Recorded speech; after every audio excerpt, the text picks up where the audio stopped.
안녕하십니까. 반갑습니다. 만나서 반갑습니다. 안녕하세요. 저는 통영시 문화관광해설사 이다여수입니다. 이장훈입니다. 김민자입니다. 정다겸입니다.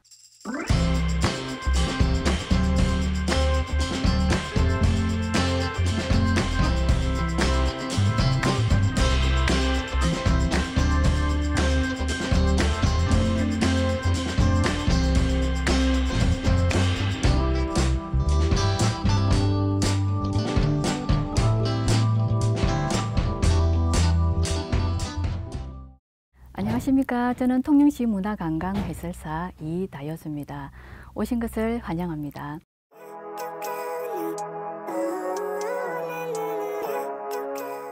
이곳은 이순신 장군의 사당인 재성당으로서 임진왜란 때 3대 대첩인 한산대첩이 이루어진 곳이기도 합니다. 1593년부터 1597년까지 삼도수군의 본영으로서 제해권을 장악하고 국난을 극복한 유서 깊은 사적지이기도 합니다. 자, 이곳은 최초의 삼도수군 통제영이기도 합니다. 전쟁이 시작되자 삼도에 있는 수군, 즉 충청수사, 전라좌우수사, 경상좌우수사들이 같은 위치에 있다 보니 누가 명령을 내리고 누가 명령을 받아야 하는 분명하지 않은 관계가 되었습니다. 그래서 조정에서는 삼도에 있는 수군을 통제할 수 있는 직함을 만들어 정가가 제일 우수했던 이순신 장군을 초대 삼도 수군 통제사로 임명하였고, 계신 이곳이 최초의 삼도 수군 통제영이 된 것입니다.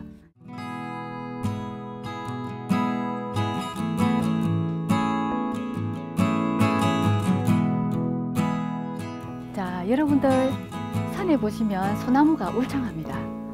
자세히 보시면 수피가 조금 붉은색으로서 이 소나무를 적송이라고 하는데요. 이 적송으로 판옥선, 거북선을 만든 제목이라고 보시면 됩니다. 가시나무, 참나무, 적송을 가지고 전선을 만들었는데요. 바닷물에 들어가면 염분에도 강하고 벌레에도 강한 그런 목재로서 이곳에 이런 군락지가 그렇게 많지는 않습니다. 전국에서.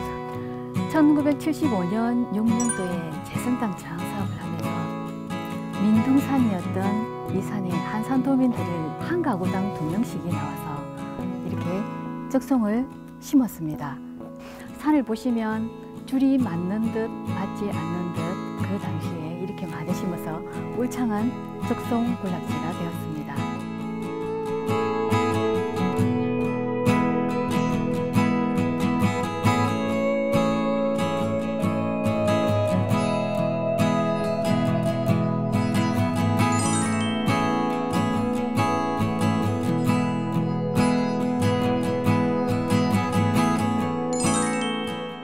이곳은 수루 또는 막루라고 합니다. 부산, 거제에 주둔해 있던 일본군들이 전라도로 진출하려면 꼭 이곳을 지나가야 하는 길목이기도 합니다. 안으로 들어가시면서 보시겠습니다. 저기 바라보이는 저 탑이 한산대첩기념비입니다. 저 기념비 앞에서 한산해전이 일어난 곳이기도 하죠. 저기 있는 동네 이름이 문호포입니다.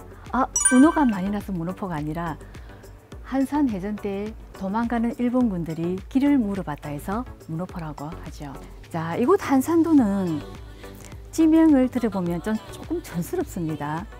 진두, 야소, 입점포, 장작지, 여차 등 들어보면 이 이름들은 이순신 장군이 3년 8개월 동안 계시면서 자급자족을 하면서 생긴 이름인데요. 진두라는 곳은 진을 세우고 해상을 진두지휘하던 곳, 그리고 야소는 대장간으로서 병기창과 무기를 만드는 곳입니다. 그래서 이 야소에서 1594년 갑오년에 칼 한 쌍을 만들어서 이순신 장군에게 바쳤는데요. 그 칼이 지금의 아산 현충사에 전시되어 있습니다. 여차라는 곳은 그 당시에는 노를 저어서 배를 움직이기 때문에 노를 만드는 곳이 거기 여차마을인데요. 이곳 한산도는 이순신 장군과 뗄 수가 없는 그런 섬이라고 보시면 되겠습니다.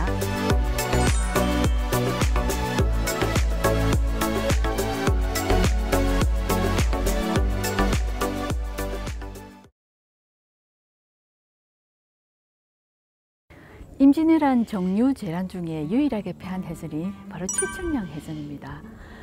조선 수군 함대가 칠천량에서 괴멸하다시피 패하자 승산이 없다고 판단한 배슬 장군은 12척의 배를 이끌고 이곳 한산도로 와서 남아있던 백성들을 피난시키고 청야작전으로 적들이 쓸 수 있는 군수물품, 군시설들을 모두 불태우고 전라도로 후퇴함으로써 이곳은 폐허가 되었습니다. 그로부터 143년이 지난 1739년 107대 조경 통제사가 이곳으로 와서 유허비를 세우고 이순신 장군이 계셨던 이 운주당을 제승당이라 칭하였습니다. 자, 여기 있는 편판이 조경 통제사의 친필이 되겠는데요. 서해 이순영의 징비록에 보면 순신은 운주당이라는 집을 짓고 지휘 고하를 막론하고 이곳에 와서 말하게 함으로써 군중의 사중에 통달을 하였고 매번 장수들을 불러 계책을 세운 후 나가 싸웠기 때문에 패전하는 일이 없었다라고 기록되어 있습니다. 자, 이순신 장군은 이곳 안에서 업무도 보시고 난중 일기도 쓰신 공간이라고 보시면 되겠습니다. 자, 안으로 보시면 안쪽에 140대 김용수 통제사가 쓴 큰 현판이 있습니다. 저곳 앞에서 1946년 9월 달에 백범 김구 선생께서 이곳에서 기념 촬영을 한 곳이기도 합니다. 그리고 안쪽으로 보시면 명조 팔사품을 병풍으로 그려져 있는데요. 저기에 대한 진품은 통영시내 충렬사에 보관되어 있으니 한 번쯤 가보시는 것도 좋을 것 같습니다.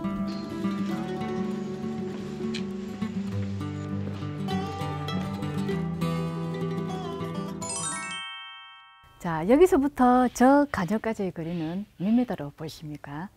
그 앞에 바다가 있다 보니 바닷물이 들어와 있을 때는 거리가 가까워 보이고 그리고 물이 없었을 때는 멀어 보입니다. 이순신 장군은 수군입니다. 해상에 나가서 항상 훈련을 해야 됩니다. 그렇지만 바다에는 중간 물체가 없기 때문에 거리를 가늠하기가 힘이 듭니다. 이곳에서 해상에 나가지 않고도 실전에 가까운 훈련이 가능한 곳이기도 하였습니다.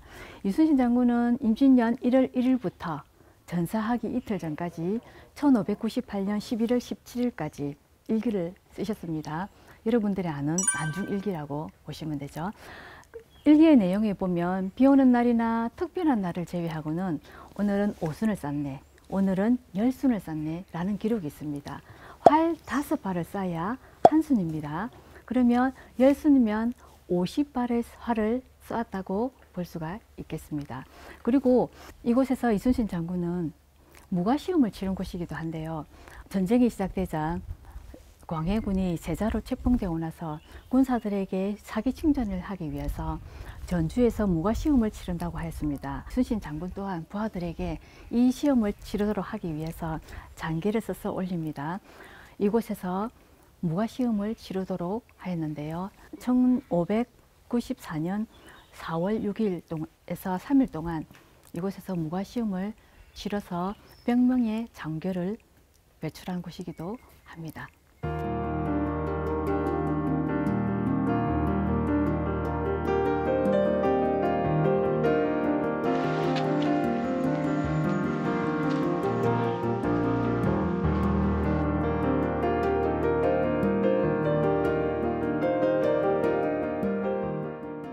조선시대의 고위 관리자들은 초상화들이 다 전해 내려오고 있는데요.